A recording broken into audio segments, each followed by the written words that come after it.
Hi everybody! So I'm going to do something a little bit different this time, as you can see.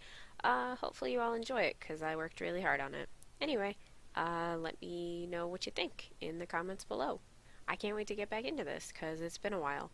Just wanted to say I'm really sorry about the hiatus. Life kind of got in the way, and I know it's been a few months, but I'm really excited to get back into it, and I have all kinds of ideas to keep on going with this channel. So, in the light of recent YouTube-y, googly events, I'm going to probably, upload it here as long as I can, and also upload on my VidMe, which you can find the link for in the description below. Anyway, so let's jump right into what I work so hard on for you guys. And yeah, let me know what you think. So there's obviously some discontented employees at Google, and for a good reason. Lately, there's been a lot of talk over physical diversity versus intellectual diversity. People with more conservative viewpoints are being shut down and scared into silence over at the company. So I personally would much rather work in an environment where ideas are diverse. I'm brown, and just because my coworkers might also not be white, how does that matter if we all think in exactly the same way? No one is outright correct or incorrect about subjective topics, so I highly appreciate people from all walks of life, from any background, being in the workplace. In my opinion, Google is a huge echo chamber. Because despite all of these points, people are still okay with being surrounded by mirrors, or people who think exactly like they do, and who never expose them to any new or dissenting content. So now I'm going to go through some of the comments on this article on Gizmodo, because it sort of struck me that it was an exact example of what James Moore's memo was referring to. People getting lost in the irrelevant stuff that hurt their feelings instead of listening to the whole idea of what he was talking about. So like I said, this article is from Gizmodo, but I will put the link in the description so you can check it out yourself. I also took screenshots of the comments, so we're just going to go through that. So, RDOFab says, I would generally say that any person who brings up IQ differences between people is trying to justify their racism with a misunderstanding of social science. Hooray, they're not just sexist, they're also racist. Intersectionality. And he quoted something from the article that says, the left tends to deny science concerning biological differences between people, IQ, and sex differences. So this dude took one sentence out of the entire 10-page memo and said that Damore was racist for pointing out scientific proven fact. Now, let's talk about IQ for a minute. Trigger warning, by the way, if you think science is racist, this probably isn't for you. Alright, so IQ. Think about this. So there are places with scarce amounts of food and water. Now, think about that versus a place with an abundance of food and water. Now, in these places where there's a scarcity of food and water, the only things that you have time to worry about and plan for are obtaining food and water. The basis of your existence is survival. Now, in places where food is abundant, food and water are abundant, you have time to focus on other things like art, storytelling, information storage, metallurgy, etc.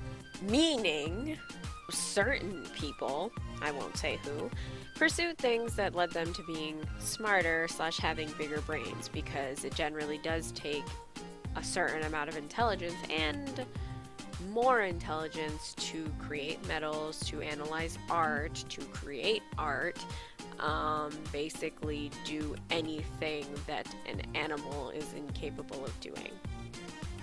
The other thing is that the dude merely talks about sex and race, and that apparently makes him sexist and racist.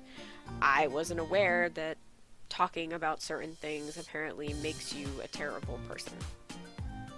So Stevie says, right, it's almost like people who go to better schools and are exposed to more educated people in their immediate vicinities and interactions might have an opportunity to increase their IQs that someone less advantaged wouldn't.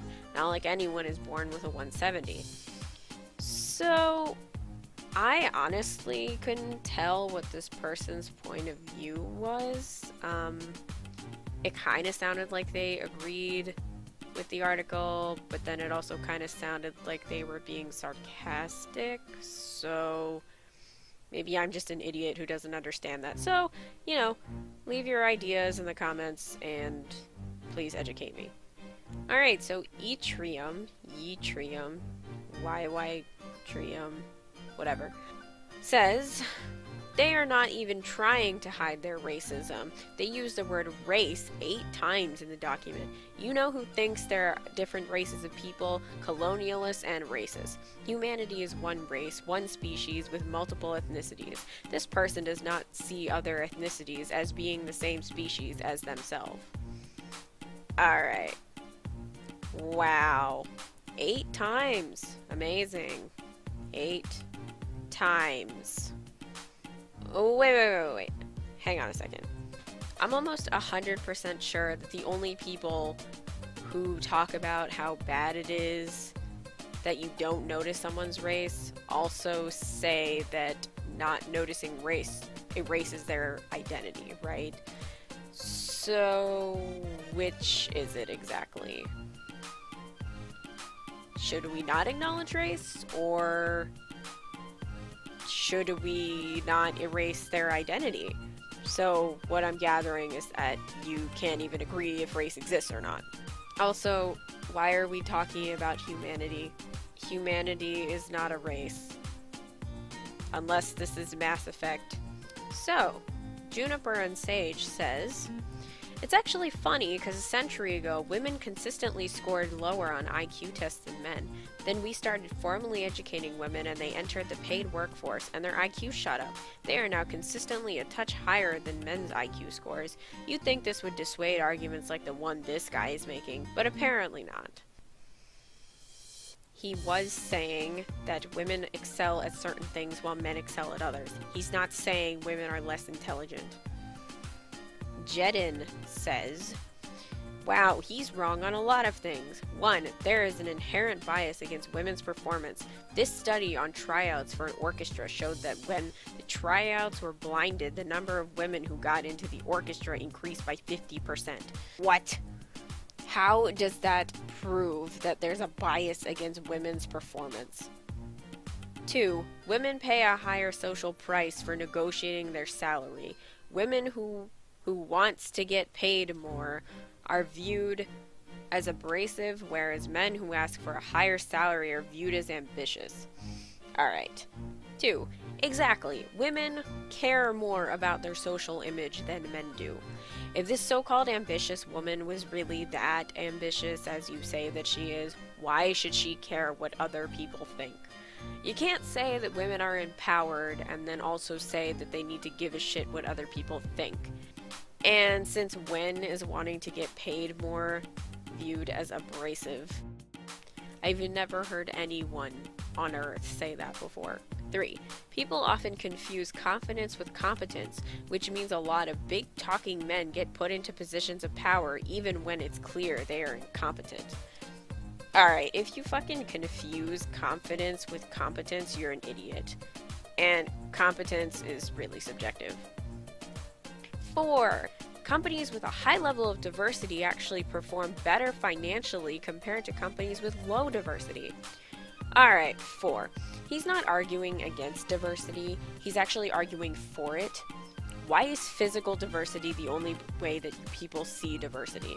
What about intellectual diversity? So think about this. People who are ethnically different generally think in different ways because of their ethnicity. Meaning, if they're qualified for the job and their ethnicity affected their qualification, which is affected by the way they think, duh, a company flourishes more because there is diversity of thought, not color and gender. He's saying that Google should hire people with different opinions who are qualified for the job, not a rainbow staff of unqualified people who are all intellectual clones. So here is the last point by someone whose name I don't know. This person just hits all the conservative checkpoints. Men are better than women. That's just nature and science. Men are men, manly men that must do men things and act in a manly way in order to be a man. That is the order of things. Communism must be destroyed. Reaganomics. There are different races of people. How dare I not have all the power and say anymore. Where is my safe space? So the guy acknowledged race, and apparently acknowledging race, which is what you people keep telling us to do, is conservative. Don't be colorblind and erase their identity. No, wait, you have to acknowledge their race, otherwise you're racist? Which is it? You don't even know. He never said men were better than women. He said that both have strengths and weaknesses. You think communism is a good thing? Enough said. Where is my... Oh my god, you completely missed the point of the entire memo. It's not... Oh my god, do I really need to go through this? Alright, let me spell this out for people who don't understand. You are condescendingly asking about safe spaces when Google is not a safe space for people with conservative ideologies or conservative thoughts. You completely missed the point of the entire thing. So basically almost everyone commenting got lost in small talking points and totally missed the point of the memo. Apparently they have no clue what it's like to be sidelined because of your unpopular opinions. They can't appreciate diversity of thought, and they want to see a rainbow, and they don't care if the rainbow is made up of stupidity or ideological clones. It's a rainbow.